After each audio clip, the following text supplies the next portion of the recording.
அதாவது தஞ்சை பெரிய கோயில் யாரு கட்டினது? தஞ்சை பெரிய கோயில் ராஜராஜ சோழன். ராஜராஜ சோழன் கட்டினது. அப்ப அவர் சொல்றாரு, பெரிய செல்வந்தர்களோட பங்களிப்பெல்லாம் இந்த கோயிலுக்கு விழுந்துருச்சு, சின்ன ஏழை பாளைகளோட பங்களிப்பு இந்த கோயிலுக்கு இருக்கணும்னு சொல்றாரு. அப்பனா செயற்குழு கூட்டத்தை கூட்டுங்கன்னு சொல்றாங்க. செயற்குழு கூட்டத்தை கூட்டுறாங்க.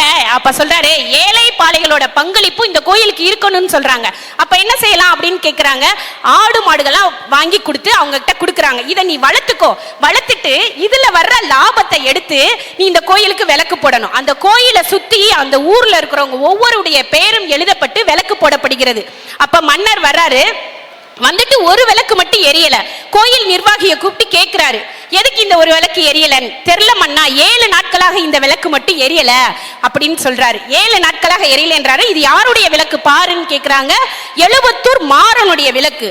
தேரை பூட்டுங்கள் அப்படின்னு சொல்லி தேரை பூட்டிட்டு காவேரி கரையின் ஓரத்துல போறாங்க. ஒரு குடிசை வீடு. அந்த குடிசை வீட்டுல எழுபத்தூர் மாறன் வெளியவா, எழுபத்தூர் மாறன் வெளியவான்னு கூப்பிடுறாங்க.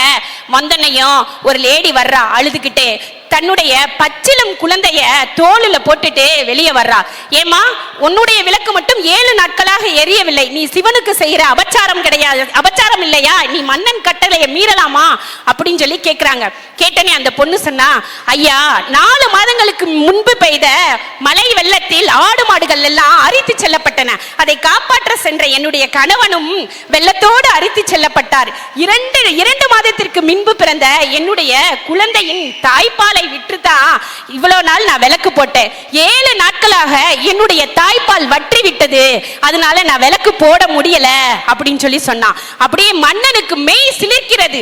பெண் குலத்தின் விடி விளக்கே, இக்கோயில் இருக்கும் வரை என் பெயர் இருக்கும், என் பெயர் இருக்கும் வரை உன் பெயர் இருக்கும் சொல்லி இன்ன வரைக்கும் எழுபத்தூர் மாறனின் மனைவி வருகுநாள் தாய்ப்பாலில் விளக்கேற்றினாள் என்று அவருடைய பெயர் பொறிக்கப்பட்டுள்ளது. இது எங்கள் தாய்மைக்கு கிடைத்த வெற்றி அல்லவா நடுவர் அவர்களே?